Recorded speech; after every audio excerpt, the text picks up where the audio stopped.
2026년 1학기 기말고사 생명과학 운정보 내신 분석 리포트입니다. 우선 신경계에서부터 개통수까지 맨 뒤에 있는 분류가 빠진 것은 좀 좋을 수 있지만 워낙 범위가 좀 넓었습니다. 그 다음에 객관식 25문항만 출제가 됐지만요.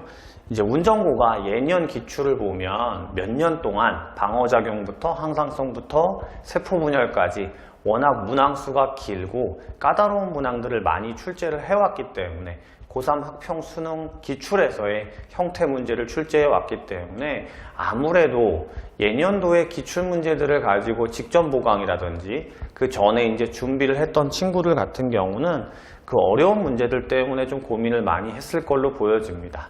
그래서 제가 데리고 있는 학생들 같은 경우에도 어려운 유전 문제에 집중하다 보니까 시험이 쉽게 나왔을 때 또는 기본 개념에 대한 자세한 개념이 나왔을 때 하나, 두 개 정도 이제 실수하는 경우가 생겼을 수 있는데요.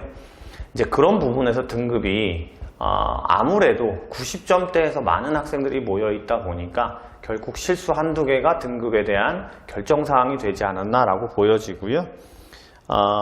중간고사 때도 마찬가지였습니다만 개정 첫 해다 보니까 아무래도 지금 이 내신 분석 리포트를 올해 2026년 운정 친구들도 보겠지만 내년이나 내후년에 운정을 준비하는 친구들도 이제 볼 수 있잖아요.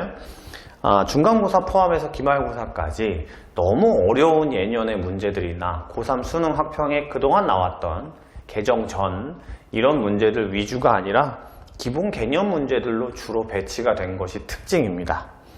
특이사항 보시면 세포분열이나 혈액형 문제수도 적고요. 난이도도 많이 낮아진 걸 볼 수 있고요.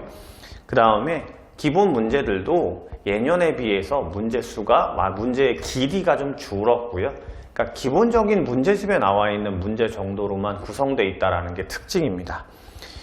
병원체 방역 혈액형 문제를 앞부분에 배치한 게 또 특징이라고 볼 수 있고요. 진화의 사례 두 문제만 출제를 하고 나머지 부분들은 시험 범위에서 제외가 됐고요.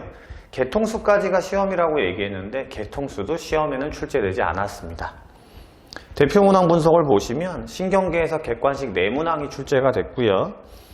중추신경계 한 문제, 그리고 회피반사에 대한 체성신경계 한 문제, 그리고 자율신경계 2문제가 출제가 됐고요. 기본 개념 문제로 출제가 됐습니다.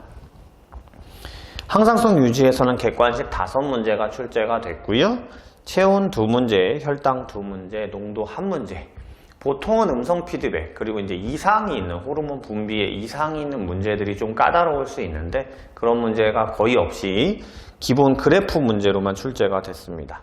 대신에 15번 문제에서 1형 당뇨와 2형 당뇨 중에서 소아나 유아에 많이 나타나는 자가면역 질환, 자가면역 질환이라는 것이 방어작용 배울 때 그다지 자세히 배우는 부분이 아니다 보니까 이것을 묻는 정도가 이제 지역적 문제라고 볼 수 있다라고 보시면 됩니다. 병원체 방어작용 혈액형에서는 객관식 7문제, 가장 많은 문제가 출제됐고 시험지의 제일 앞부분에 배치가 됐거든요. 5번에 이제 알러지, 이제 알레르기를 알러지라고 표현하면서 또 헷갈린 친구들이 있었을 수 있고요. 그 다음 아까도 말씀드렸지만 자가면역 질환 문제, 그리고 7번의 백신의 종류 문제가 교과서나 프린트를 좀 자세하게 보지 않으면 아무래도 학원이나 이런 수업을 할 때 다른 부분에 비해서 좀 중요함이 낮다라고 생각하기 때문에 스킵하고 넘어갈 수 있는 이런 문제들이 출제가 됐습니다. 염색체와 세포분열에서는 객관식 7문제 출제가 됐는데요. 아까도 말씀드렸습니다만 18번 핵형 분석 그림이 나왔는데 이게 이제 개정 이후에는 넘어갔거든요. 생물의 유전으로. 근데 21번 염색체가 3개 있는 다운 증후군의 핵형 분석 그림이 나와 있었기 때문에 물론 학원에서나 이렇게 자세하게 본 적은 있습니다만 또 놓친 친구들도 있지 않을까 보여지고요. 나머지는 대부분 이제 기본 개념 문제 정도로만 출제가 됐습니다.